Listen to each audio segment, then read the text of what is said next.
The 24-hour convenience store on the corner of 5th and Main had been looking for a night shift worker for months. The pay was decent, the work was easy, and most importantly, it fit my schedule as a college student. What I didn't understand was why they'd gone through 17 employees in the past year. Mr. Patel, the manager, seemed relieved when I showed up for the interview. He was a nervous man in his 50s, constantly checking his watch and glancing at the windows as if expecting something to appear. "The night shift is very important," he explained, handing me a clipboard with forms. "Very important that someone reliable works it. Someone who pays attention to details." "I'm very detail-oriented," I assured him.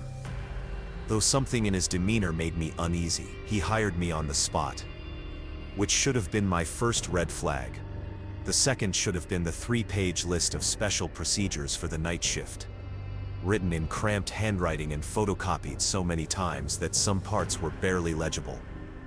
"Read this carefully," Miss Patel said, pressing the papers into my hands. "Follow every instruction exactly, no exceptions. No improvisation.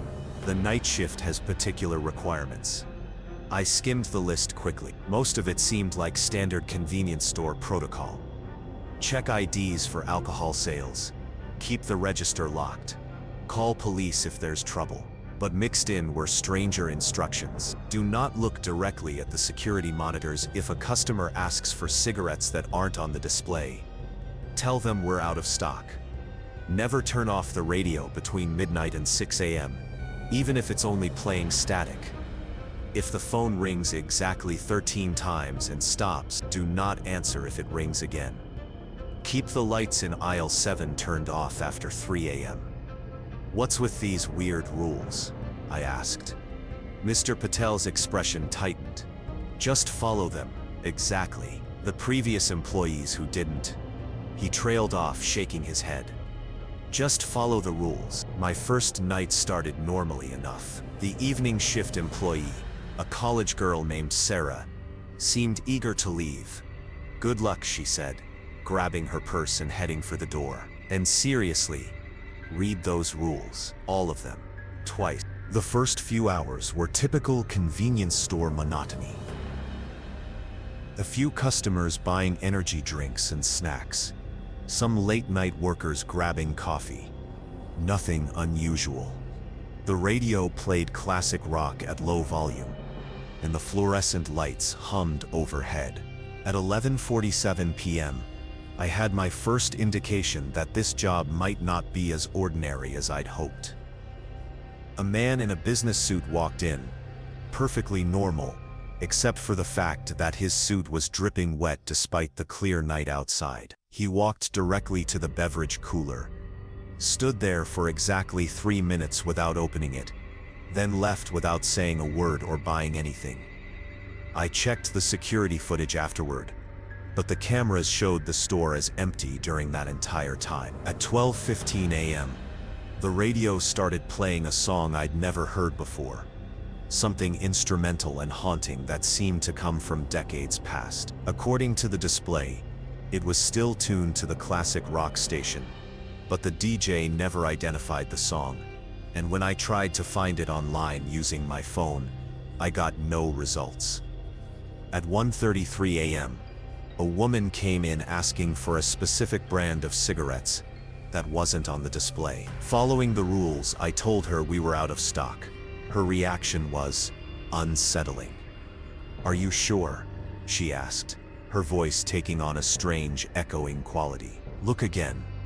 Look carefully." I glanced at the cigarette display again, and for just a moment, I could have sworn I saw the brand she'd requested, but when I blinked, it was gone. "We don't carry that brand," I repeated, and she smiled in a way that showed too many teeth. "Of course you don't," she said, and walked out. Like the man in the wet suit, she didn't appear on the security cameras. The truly strange events began at 2:17 a.m. Following the rules, I pointedly avoided looking at the security monitors during the specified 6-minute window. But in my peripheral vision, I could see the screens flickering wildly, showing what looked like the store but wrong somehow. Different layout, Different products, sometimes with people in it, who weren't actually there. At 2:23, I looked back at the monitors and everything appeared normal again. The phone rang at 2:47 a.m. I counted the rings, 13 exactly, then silence. When it started ringing again a moment later, I let it go to voicemail as instructed. The voicemail light blinked, but when I checked it the next morning, there was no message, just the sound of static and what might have been breathing. At 3 a.m. sharp, I dutifully turned off the lights in aisle 7. As the fluorescence flickered off, I caught a glimpse of movement in the darkness. Shapes that looked almost human but wrong somehow, too tall and angular to be real people. I didn't look directly at aisle 7 for the rest of the night. The strangest part came at 4:15 a.m., when a customer who looked exactly like me walked into the store. Not similar to me, exactly like me. Same clothes, same hair, same everything.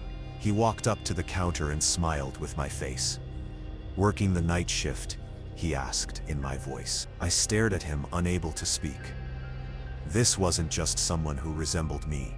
This was me, down to the small scar on my chin from a childhood accident and the freckle on my left earlobe. "It's a good job," he continued. "Easy money. All you have to do is follow the rules." "Who are you?" I managed to ask. "I'm you," he said simply. "From the store next door." "There is no store next door. It's a parking lot." "In your reality, maybe, but there are lots of realities. And in most of them, there's another convenience store right next to this one. Sometimes the boundaries get thin, especially during the night shift." He picked up a candy bar from the display, unwrapped it and took a bite. On the security monitor, I could see myself standing alone behind the counter. "The rules aren't just about running a convenience store," he explained. "They're about maintaining the barriers between realities. The previous employees who didn't follow them, they started to drift, ended up in the wrong reality or got pulled apart when multiple realities tried to claim them. That's impossible."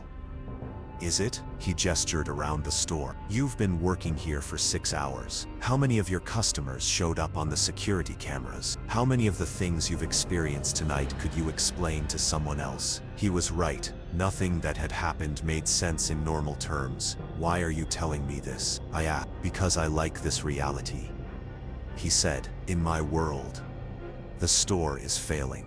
Mr. Patel had to close down after too many employees disappeared. But here, you've got a chance to keep it running, to keep the barriers stable. What happens if I don't follow the rules? Reality starts to bleed through. First, just during the night shift, then during the day too. Eventually, the store becomes a nexus point where dozens of different realities intersect. People get lost between worlds. Some never find their way back." He finished the candy bar and threw the wrapper in the trash. On the monitor, I watched myself throw away something that wasn't there. "The choice is yours," he said.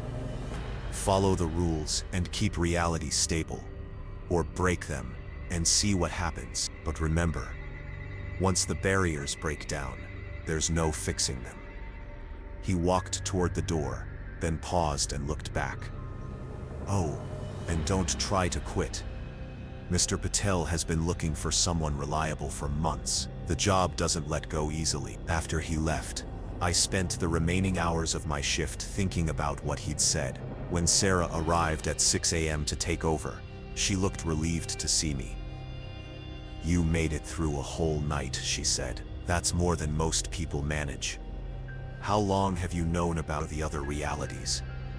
"Since my second week on the day shift," she admitted. "But it's different during the day. Quieter. The barriers are stronger. Night shift is when things get weird. I've been working the night shift for 3 months now. I follow every rule on Mr. Patel's list, and I've added a few of my own based on things I've observed. Never eat food that a customer gives you, even if they look exactly like someone you trust. Don't try to help customers who are bleeding, especially if the blood is the wrong color. If you see yourself in the security monitor doing something you're not actually doing, don't try to correct it. When the store appears to be bigger on the inside than the outside, just go with it until morning.